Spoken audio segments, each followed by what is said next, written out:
Thanks so much for joining me. Oh, thank you so much for having me. I really appreciate it. You haven't been diagnosed that long, correct? No, it's been about 3 years now. Oh, okay. So that's longer than I thought. Okay, so I'd love to hear, what was happening. It sounds like we were probably diagnosed around the same. I call myself a pandemic diagnosis. I don't know about you, but it sounds like, what was happening in your life, really, that at the time where you started to put two and two together and think, okay, this is really starting to explain a lot. Oh, yeah. So, I mean, for me, it's a pretty funny story, but or ironic funny. I don't know. I find humor in, in all of this. My children, both around grade 5, and my children are 17 and 24 now. So it was a minute ago. The teachers said that they thought they had ADHD, and I brushed it off because I have a cousin who has ADHD, and he was just off the chart with the impulsivity and just that class clown and that typical, stereotypical 6-year-old little boy that you think of, just bouncing off the walls. So when teachers told me that they thought my kids had it, I completely brushed it off. And my children always had problems with relationships and being, that too much rhetoric that you hear, from a lot of kids who have ADHD. And so my daughter actually sought out formal diagnosis. And once she did, I started wanting to learn more about ADHD. And so I took a deep dive and started reading, and a lot of the boxes were checked internally for the past probably 5 years before my diagnosis. I noticed that I was becoming really forgetful, and conversations that were had that I should have remembered, I didn't remember. The carelessness of forgetting my keys or double booking myself. And so I really went inward with it and started thinking that I had early onset dementia or Alzheimer's. And it was really scary because I didn't share it with anybody. It was just something that internally I was like, oh my goodness, of anything to lose, I don't want to lose who I am, my sense of self, or memories that, are so precious to me. And so when I found out that I have ADHD, I was hugely relieved in the beginning. And then I went through this mourning period of, I've had so many jobs, and I've had trouble too in relationships, and oh my goodness, RSD. Like, thank goodness it's a thing, but it really did destroy my psyche for a long time because I felt everything so big. And my emotional dysregulation manifests as, being a little bit more of a crybaby and holding on to things, not being able to let things go. So, once I went through it's not Alzheimer's to, oh gosh, this is why my life was so hard, then it was, okay, if I can chalk this up to being about my ADHD and not this deficit in who I am as a human being, but a neurological condition, it was actually a pretty big relief. And it got me starting to seek community with other ADHDers. And any lifelong friendships I've had, which have a handful, all ADHD people. Right? So it's kind of funny. Like, we see each other just in a way, right? And it comes down to like validation. So, I've had a few careers. I've always been very career driven, hyper focused on different fields in sales and mortgage brokering, and then now ADHD mindset coaching. And a lot of friends who are neurotypical would almost judge me and make me feel bad. Oh, you're doing something else again, but you were so good at this. And of course, I was just chasing the dopamine. But my ADHD friends, they're like, this is awesome. They were my cheerleaders. They were the ones pumping my tires when I was like, oh, I want to try this new thing. I'm not sure. And they're like, oh, no, go for it. You're good at everything you do. So it's really neat how, the binary that society has for neurotypical people, ADHDers really can feel outside of that at times. So yeah, I actually don't even remember what your original question was. I went on a very, very much an ADHD tangent. So I really like the term pumping my tires. I don't think I've heard that before. In terms of just supporting you, right? And it's true. Like, you just reminded me of how tired I used to get of telling people what I was doing, right? Like, especially like my husband's family, like I just, nobody could keep up with what school I was in or what certification I was chasing or what job I was in. And there was sort of this like inherent eye roll that I always felt, or at least internalized, around all of these different jobs and passions. And you know, I always felt so much shame about the, you know, I've joked about this on the podcast, this drawer I have of business cards that, you know, I would buy a whole box of business cards and maybe hand out 5, and then next thing I knew I was onto something else, and felt like it felt like this was this drawer of shame for me. And now I'm like, no, all of these things have led to where I am today. Like, yeah. Oh, wow. So, so how was that conversation with your daughter when she was diagnosed, where you were sort of like, oh gosh, because, you know, we talk a lot about the grief in our own life, looking back, Mm. and nobody knew, nobody saw the signs. But what was it like sort of to go through that with your own life, but then also with your daughter, and having that conversation about, gosh, like I had, you know, we didn't know, right? Like we just didn't Yeah. know. It it was really humbling because um, I the guilt that I have over not knowing that my children have ADHD is that I supported the "don't be too much" rhetoric that so many of us struggle with growing up in adolescence. And so my daughter, oh, she's just such a vivacious human being. She would be twirling around in the mall as a little girl, and I'd be like, calm down, calm Mm. down. And if I could take something back, that's what it would be. My father also has ADHD. It was never formally diagnosed, but he really did not handle his ADHD in a way that makes ADHDers proud to have ADHD. He was on the streets a lot and went to a life of drugs. So I mean, literally my childhood was the blind leading the blind, and then having 2 children with ADHD and not knowing how to parent because I was never given the opportunity to be around good role models. It was chaos. So I mean, the emotional dysregulation and me flying off the handle and maybe raising my voice when I shouldn't, the not letting go of things, the trying to uh, make my children fit into a binary that wasn't natural to them. I hold a lot of guilt around that. And so now moving forward, I validate and I just remind them every day that although I did the best that I could, I really got it wrong. And knowledge is power. And I just think my daughter, especially, she's a little bit older, is so amazing. Like, she's done so much therapy. She's embraced you know treating her ADHD, and she is going to break the cycle of the generational trauma of undiagnosed ADHD, because whenever she decides to have children, she just has so much more in her toolbox than I ever had. And I really admire and respect that. Mm.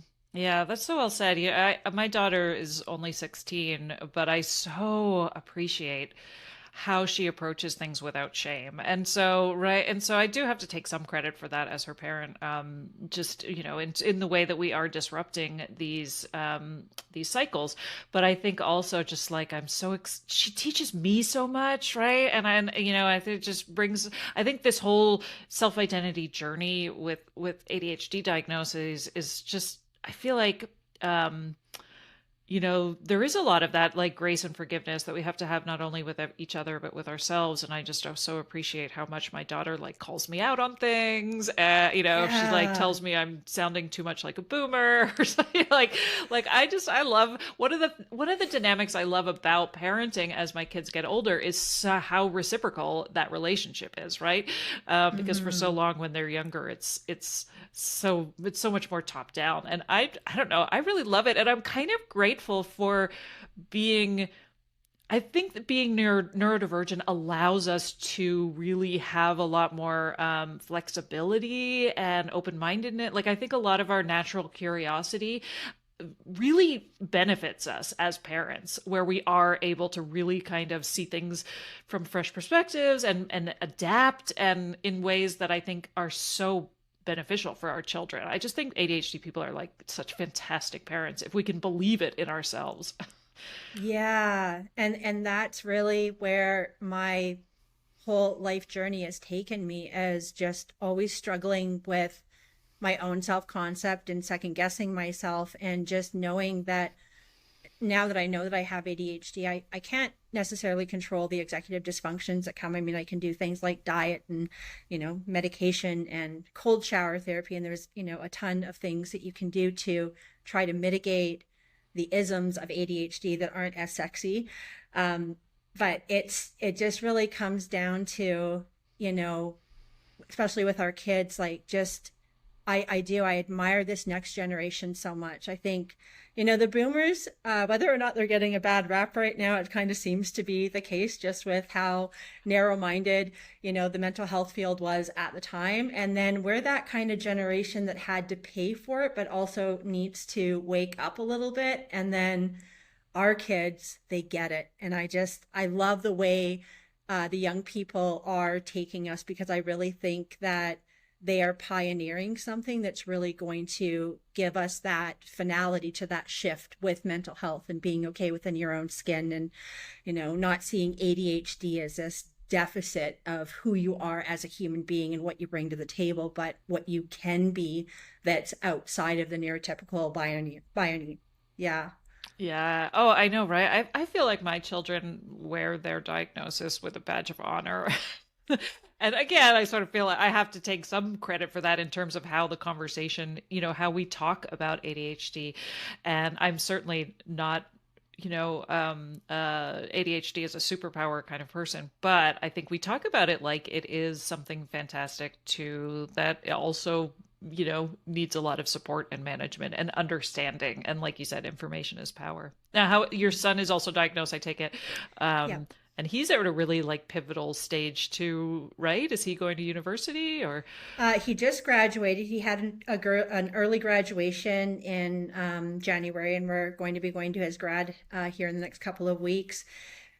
He's really come into his own in the past year with, working and a really nice girlfriend. And I think that something that ADHDers can fall into that maybe isn't always good is we have this innate desire to be accepted. And so I'm really grateful that the person who he's chosen to spend his time with currently is someone who's a really good influence. And, I think it's helped him grow as a person, being around someone who's a really hard worker and also neurodivergent. And so, yeah, I mean, it's been really, really good. But, the teenage years are hard for ADHDers because the hormones are racing and the emotional dysregulation is a thing, right? So I think puberty really hits ADHDers harder, also perimenopause, which is what I feel like I'm in right now.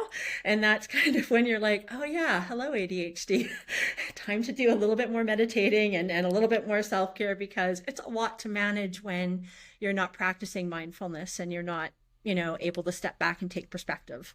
Well, I think it's such a hard age too, because there's so, having an interest-based nervous system, you're so you're so torn between what you want to do and what you should do, right? And there's so many overwhelming shoulds as you enter into adulthood, of all these things where it's like, if you don't take this path, you're going to ruin your life, right? Like there's such a sense of bigness to a lot of decisions at that age that I remember just feeling so overwhelmed, and obviously was not, had no idea anything about ADHD at the time, but just just in terms of, I dropped out of university, and because I was like, why am I here? Like all of those really big questions about why am I doing stuff. I think when you are neurodivergent, you really have to connect deeply with your why. And that's really hard when you're young, right? Who knows? I don't know why I'm doing a lot of the things when I, when I was that age. Yeah. I think that's why, when we are, trying to encourage our kids to connect with their why, the second layer to that is your why doesn't have to stay where it is. You're allowed to pivot. Mm-hmm. I mean, I've had many different jobs, and now where I'm sitting, where I am, I can see how each one of them gave me a certain aspect of strength to what I'm doing right now. Part of that is just even talking to you. I have tremendous social anxiety. I'm actually also on the autism spectrum disorder. And so doing these kinds of things, and my time in real estate, for example, it really forced me to step out of my comfort zone and start being more personable, because I have like this innate desire to be sociable, but then I also have this anxiety that pairs with it, for like, but I don't really want to put myself up. I do, but I don't. It's this tug of war that I play with myself. Yeah, right. I think a lot of us have that. We talk a lot about the am I an introvert, am I an extrovert question, because there are some situations where I feel absolutely extroverted in the fact that I love interviewing new people, right? Like I love meeting you and having this podcast and having all of these experiences where I feel so fulfilled and so nourished by other people. But then at the same time, so many social situations that give me, like intense anxiety and feeling very much like, grocery stores and running into people and all of the, every time my phone rings, like all of these weird random situations where I'm like, where do I put that in terms of my relationships? I don't know, buffet, but no. Were you diagnosed with autism at the same time as ADHD, or was that No, later? just about 6 months ago, I went through Embrace Autism to pay for a private diagnosis, just because, I mean, my whole mission is just to understand myself more. And I started, on LinkedIn. That's kind of where my biggest following is at the moment.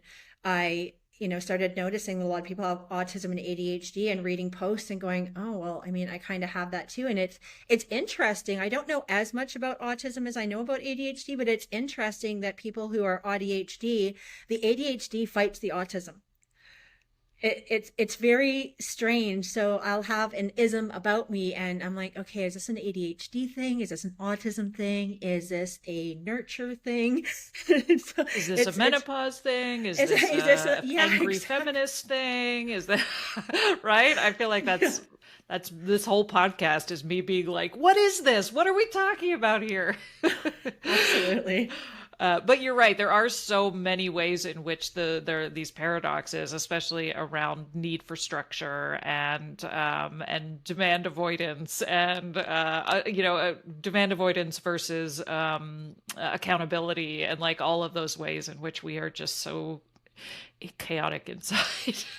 And Yeah. actually, one of the ones that I think leads to, so many of us, especially so many ADHD, so many of us are diagnosed well ahead of our diagnoses with depression and anxiety, right? And so I Mhm. think, one of the themes I explore a lot in this podcast too, because my own life was self-esteem and anxiety and depression, and like, was I depressed? What caused the depression? I feel like very angry sometimes at how clinicians often talk about depression and anxiety like they just exist, and like you just sort of caught them like you caught a cold, like they don't really have a lot of curiosity as to what's the underlying trauma behind some of this stuff. And as so many of us have traumatic pasts, and so where does that fit in with our behaviors and our traits? I'm getting off topic, sorry. So anyway, but one of the things when we were talking about paradoxes was this feeling of like, I often felt, and I would often talk about this with my therapist, like, I can't decide if I have high self-esteem or low self-esteem, because many times I would feel like a perfectionist. I was very much like, I need to be the one in charge. I have to do everything. And I'm the only one who can do this. And I'm smart, honestly, just smarter than everyone else. Like I always felt like I was smarter than people, but at the same time, also feeling very, very dumb and feeling very much like we talk about, like feeling like I'm masking and that people don't, that I'm fooling people. And I never could really put my finger on what that was. And she was always sort of, we would talk about the difference between self-esteem and maybe like self-respect or dignity. But I feel like it's a concept a lot of us seem to have shared before our diagnoses, which is this like real, dual personality, this split personality between like, am I really, really smart, or am I really, really dumb? And how do I relate to people around me? Yeah, and that was one of my biggest paradigms, years ago, especially in my 30s before I went to university, was this paradigm that I wasn't smart enough. I always struggled in school. I've never been diagnosed with dyslexia or dyscalculia, but I have definitely struggled in learning and in learning environments and how they're structured, and really, starting to challenge those blanket statements. And I think that's something that a lot of ADHDers fall into, is we live in our heads a lot, and we really do make these grandiose blanket statements, and that can keep us stuck. And that's where, we really need to, the emotional part of our brain is beautiful because we're highly empathetic and all of the things, but then also the emotional part of our brain really gets us in trouble because we can ruminate on the negative. We do have a tendency to be more rigid in our thinking and how we see the world. And then that leads to missed opportunities and lower self-esteem and all of the things, right? So I can totally relate to everything you're saying. Like, I don't know if this is being videotaped where we're going to be on a screen somewhere, but like every time you talk, I'm just like nodding, yes, yes, yes, yes. Oh my gosh, yes. And I absolutely struggled with anxiety and depression for, most of my adult life. And I still fall into that very, very easily if I'm not careful. And I had a very unhealthy relationship with alcohol for a long time. So to learn after I had ADHD that, women with ADHD have a 13% more likely chance to fall into addiction than someone who's neurotypical, it was beautiful to learn that, because it was something that once my alcohol addiction was no longer controlling my life, I could step back and give myself some grace. And I think that that's something that so many people with ADHD struggle with, is giving themselves grace and realizing that ADHD, whether you want to call it a superpower or not, it is a neurological condition that's highly hereditary, and it is a disability. You don't have to walk around like you're disabled and wear this, oh my goodness, like I have ADHD, so I need a hall pass for all the things. But at the end of the day, it is a disability. And the only reason it's a disability is because the neurotypical standard is outside of what comes easy for us. And I think that if society was all neurodivergent, then the neurotypicals would have a disability. And that's where, podcasts like yours and what you're doing and spreading the word of ADHD and normalizing it and humanizing it for so many, specifically women who are late diagnosed, can make us feel like we're not alone on this island anymore. Because I spent my entire life feeling like I was the only one who was too much or not enough or lazy or everything in between. And it's no wonder that so many people with ADHD struggle with anxiety and depression when they're constantly being told this about you and this about you and this about you. And I'm sure that you know this stat, and if I have it wrong, please correct me. By age 10, the average child with ADHD has heard 20,000 pieces of negative feedback. And I can attest from my own childhood and the parent-teacher interviews that I went to for my kids that that's true. That's 100% bang on true. I mean, I don't know if the number is accurate, but we do hear a lot more. So how does that affect our psyche? It's so natural to me that so many of us would have depression and anxiety. Depression because we're sick of being put down and we're believing it, and anxiety because we're scared to speak up because every time we do, we're being judged or pointed at. I mean, and of course, I'm being grandiose in saying this, but like, it just makes sense to me. It totally makes sense to me. And I obviously don't understand neuroscience, but I mean, 1 + 1 = 2. So to me, that it just really makes sense. Mm-hmm. Yeah. The other thing that was really eye-opening to me was the concept of the default mode network too, and just how much we focus on the negative because it's more interesting. It's literally more interesting for our brains, and how difficult it is for us to like celebrate wins, right? Because we're always moving on to the next win. The win for us is in the struggle, is in the pushing the boulder up the hill. The win is never the celebration after the fact. And so because we spend so little time in reflection and celebration mode, I think it also speaks to how many of us are chronically depressed as a result. Yeah. And that was really fascinating to me. It was just that idea that like focusing on the negative is quite simply more interesting for us. And I think that's really certainly influenced kind of my way of thinking and how I actively have to think about what is good in my life and what I'm grateful for and what I bring to the table and all of those things. It's not going to naturally come to me. I have to work at it like anything else. Hmm. Absolutely. It's a muscle you have to practice, right? That's the essence of neuroplasticity is your brain is going to take the path of least resistance, and drama produces just as much dopamine as anything else. And that is, I think, definitely why we go to that, is because, we're chasing that dopamine constantly. And we don't Hmm. care where we get it from.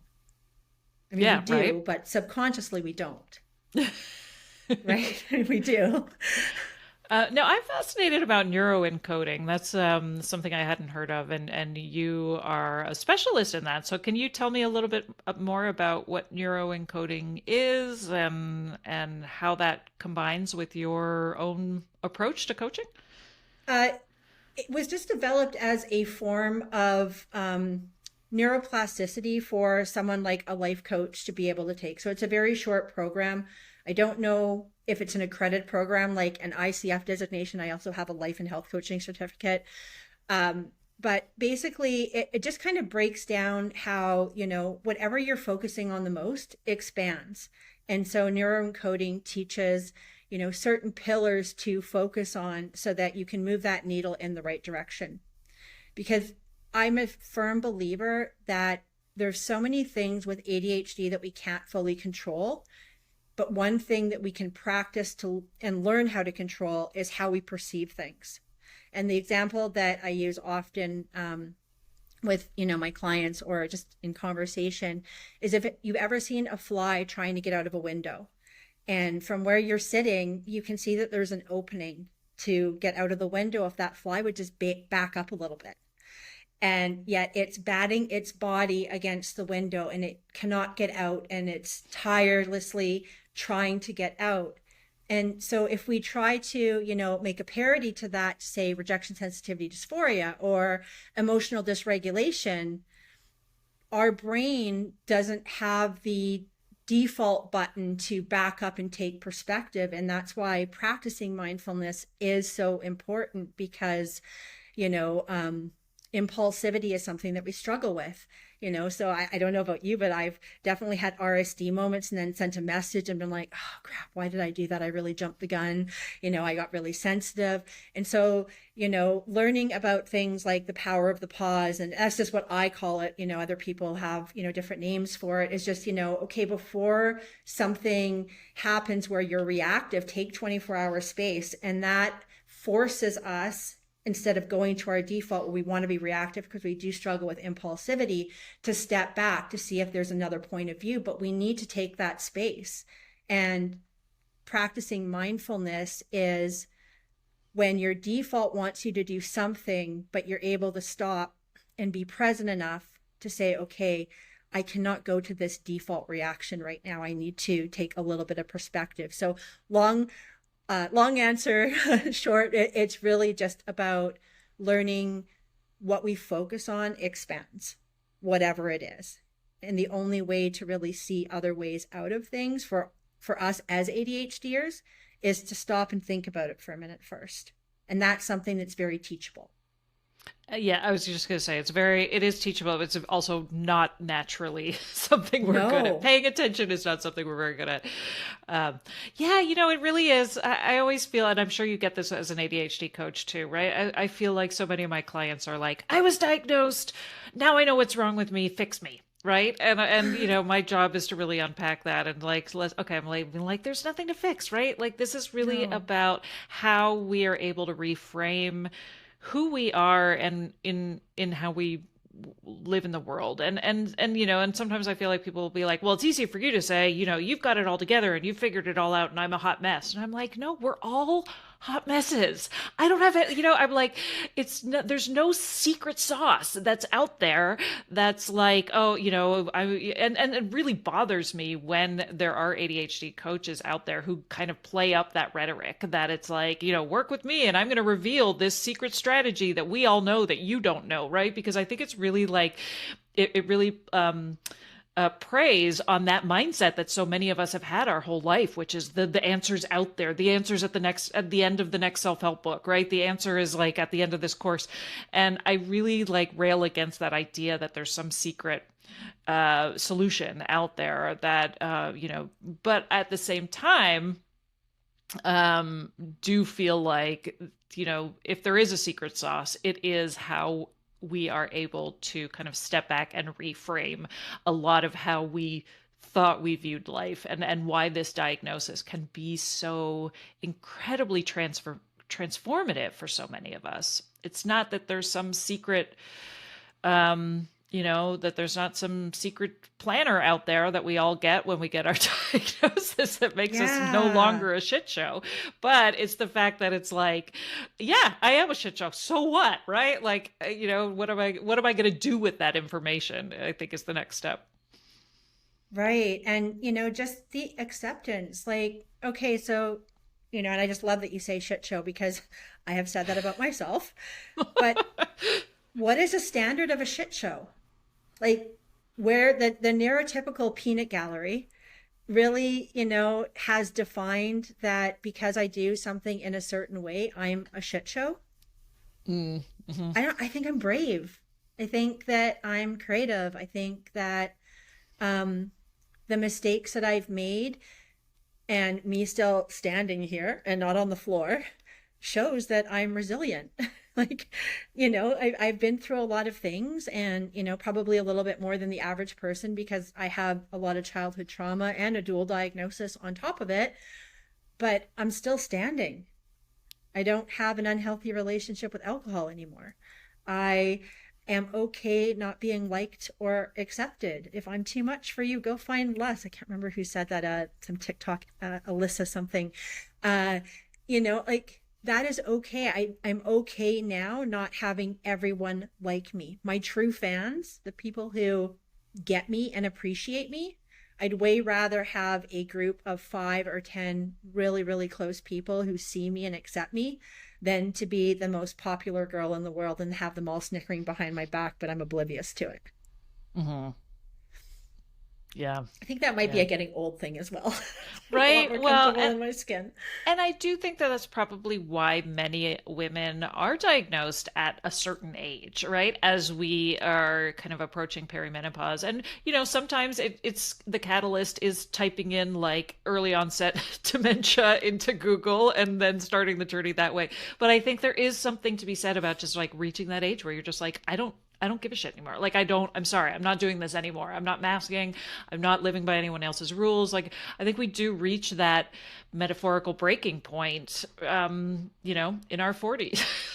if we're, hopefully we reach it in our 20s like your daughter did. But in some ways, I think a lot of us do come to our diagnosis from that, just that, like, I can't do it anymore. I'm not doing it anymore. So yeah. Absolutely. It was Elise Myers too, by the way. Elise Myers. It just occurred to me.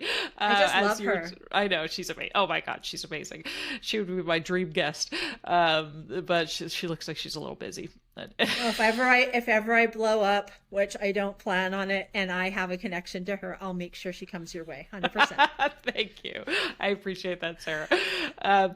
So now, I mean, gosh, what do I want to ask now? I'd love to know kind of how you got into ADHD coaching, because I assume you were a coach before your diagnosis. That's what I had. I sort of pivoted from health coaching into ADHD coaching as I, realized how interconnected they all were. But I'd love to know a little bit more about your business and the mindset coaching. I know you have a mastery course, right? Mm-hmm. Yeah, for me, it's very much my story. I struggled with anxiety and depression for so many years. And so I am that ADHDer who took that deep dive into learning about mindfulness, everything from the esoteric type teachings like Eckhart Tolle and, Alan Watts to, Tony Robbins and, Jay Shetty and all of the things. And I really just found that mainstream mindfulness, which is obviously such a blanket even term to use, is very ableist to an ADHDer. It is absolutely true that happiness from within needs to happen before all the good things happen, before, because we're all horses with blinders on, and whatever we believe and think is going to expand. And so when I took this deep dive, I'm like, geez, they're telling me to just be happy and everything else will come together, but I'm on the floor. Like, how do I get from A to B? Because it seems impossible. Visualization. I actually have aphantasia, so I cannot visualize. I close my eyes and I see black. That was very frustrating to me. And so when I took my coaching credentials for the life and the health coaching certificate, I found that the coaching practices that they were teaching me were very much the same. And I'm like, it's still not hitting the mark for me. So when I decided to move into ADHD mindset coaching, and I don't have an ADHD coaching certificate specifically, but I'm not an executive function coach, I'm a mindset coach.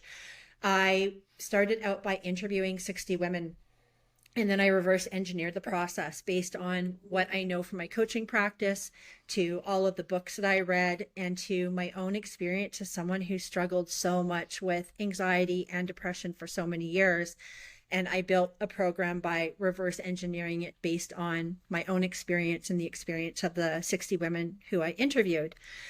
And, we absolutely can go from being on the floor to confident and happy and self-assured, but our brains are different. We need content that is more interesting and shorter. Another thing that, is really important in my program, I'm sure you do similar things in your practice, is I use a lot of worksheets, because our brains, because of our ADHD and our executive dysfunction, we don't always have the capability to take perspective on things. And so I love pen to paper. So for example, one aspect of my program is a paradigm makeover, where you write down your biggest blanket statement. Mine happened to be, I'm not smart, because I didn't do well in school. And then you really challenge that by disproving that theory with all the evidence of the things that did make me smart.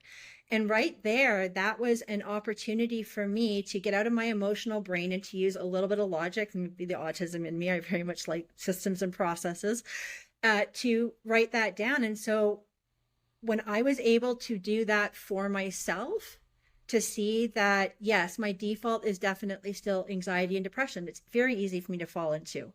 I had, 35 years of it. It's super easy to be negative. But I knew that if I could figure out an ADHD friendly way to get myself out of that funk, that other women were struggling with it as well, and I could get them out of that funk. And it all comes down to the BS that we tell ourselves, right? We absolutely have the executive dysfunction. We absolutely are never going to be doing backflips over doing our taxes or the dishes or whatever our thing is that, we are running away from. But then there's this extra layer that we add to it when we start beating ourselves up. And so my job as an ADHD coach, and my purpose is, to teach people that you don't have to beat yourself up. You don't have to feel bad because you have ADHD. And adopting this mindset of progress over perfection, as long as you're moving the needle in the right direction, now all of a sudden you're just dealing with the executive dysfunctions. Okay, so let's figure out some open organization for you. Let's figure out how to take a grandiose task and maybe reverse engineer it, or break it into small pieces, or use a Pomodoro technique, or whatever else, the 30-minute time block technique, or whatever else to get the stuff done. But at least you don't have that layer of, I'm not good enough, I'm too much, I'm lazy, nobody likes me, I don't like myself, I'm going to screw this up again. Because the bullshit that we tell ourselves adds an extra layer to keep us stuck. And so I very much wanted to create something, because I knew it worked for me after so many years of alcoholism and debilitating depression, and even at times, not wanting to be here ideology. I've been in the hole. Even in my 20s, I had a suicide attempt and had to get my stomach pumped. Like I've been in the hole, and women don't have to suffer like this. Like we don't have to suffer like this, and we don't have to continue to lie to ourselves. But you don't know what you don't know until someone shows you that you don't know it. And so I'm so passionate about this. I'm so passionate about this, because we're never going to fix the chemistry of our brain. our delay in our prefrontal cortex, our, enlarged amygdala, and all of the other fancy words that I could, try and mispronounce. But we can fix and we can work on and we can nurture how we see ourselves and how we accept ourselves. And that absolutely by default changes your stance of how you show up in the world. Because people who don't have a high self-esteem, they don't put themselves out there. They have that Eeyore energy. People who have a high self-esteem and have self-love, they walk through the world with their shoulders back and their head up. And from an energetic perspective, you're going to attract a whole different life for yourself just by feeling better about yourself. Mm-hmm. Yeah, and that's one of the things I love about Sari Solden's work, and how it was, so transformative for me was just this simple statement that, you are worthy of support, and I think that we get so wrapped up in feeling like we have to figure everything out ourselves and we have to do everything ourselves. And that by the time we ask for help, asking for help is somehow an admission of failure, or it's giving up, or it means that we have, that we are terrible. And it's quite the opposite, asking for help is sort of like the first thing I go to now. I'm like, how can if there's something I don't want to do or something I'm struggling with, I'm like, who can I get to do this for me? Who can I get to do this with me? Or like asking for help is absolutely, something I can do without shame now. And I think that was a huge shift for me. Thanks. And I credit Sari Solden's work for that, in terms of just really being drilled into my head that like you can be a phenomenal human being and also need a lot of support. And that's where I think looking at ADHD as a disability can be really helpful, which is like, I am worthy of support and I really need to ask for it, because this is not something I should do on my own or can do on my own. Yeah. And I feel like that's also a perfect example of, you being a person in general, being more self-assured. That is an element of having a higher self-esteem, is being okay with the fact that you might have some blind spots that you might need a little bit of guidance with. Mm-hmm. But when you're stuck and, you're not self-assured, you're struggle with your self-esteem, you're adding that whole extra layer of friction, because it's like, well, now if I ask for support, what if I'm judged? What if that makes me less than in the world? It can almost make you a little bit more meek. And I love her as well. She's amazing. Mm-hmm. Yeah. So if you could rename ADHD to something else, do you know what you would call it? Oh my goodness. I love this. I knew this was coming. I knew this was coming. And a few months ago on LinkedIn, I did a post with, let's rename the acronym ADHD. So in keeping with the same acronym, mine is adventurous, dynamic, hero-like, and diligent. That's awesome. I love when we can still keep the same acronym, because it'll be so much easier to Google, and then we don't have to remember a new name. So, which is always my issue with FAST. That's awesome. I love that. Now, you'll have to send me a link to it, or I'll look it up. I'll put that in the episode show notes, the LinkedIn post. And I'll definitely put a link. I'll definitely put a link to your LinkedIn account, because it seems like that's where you're most active. But where can people find you and work with you and get more? You also have a YouTube channel, right? I do. I just started a YouTube channel. That's been really, really a neat experience, and learning all of the, back end optimization with YouTube. So on YouTube, I'm Sara Kelly, ADHD Mindset Coach. And on LinkedIn, I am just Sara Kelly. And my website is www.adhdmastery.com. And the website leads to a link to sign up to a complimentary masterclass that talks about the 5 pillars to creating lasting change. And at the end of that masterclass, there is an opportunity to book a complimentary call with me to see if we would be a good fit for each other. My program is a 6-week program that can be done in 6 weeks with a lifetime membership. a supportive Facebook group, and weekly group coaching calls. And the reason that I've taken that route rather than the one-on-one coaching is, for one, to protect my energy. I cannot be talking to 10 people a day and keep my energy intact. And then the other reason is the ebbs and flows of life do not care about a 6-week program and it ending and you being booted out. And so I have a lifetime program. When my students are doing well and they're not showing up to calls, great. But if, 6 months later, some RSD comes and bites you in the butt and you need a little bit of support and some perspective to be given, then I'm still around. Mm-hmm. That's awesome. I love that you have kind of articulated that, because I find the group dynamic, especially with ADHD coaching, is just magical. And I love one-on-one coaching as well. But you're right, it's a totally different type of energy. And I love spending time in small group work. So yeah. Anyway, thank you so much, Sara. It was lovely to hear your story, and definitely make sure everybody can find all the links in the show notes to work with you and find out more about you and watch some of your awesome videos. But thank you so much. Thank you so much for having me. I really appreciate this.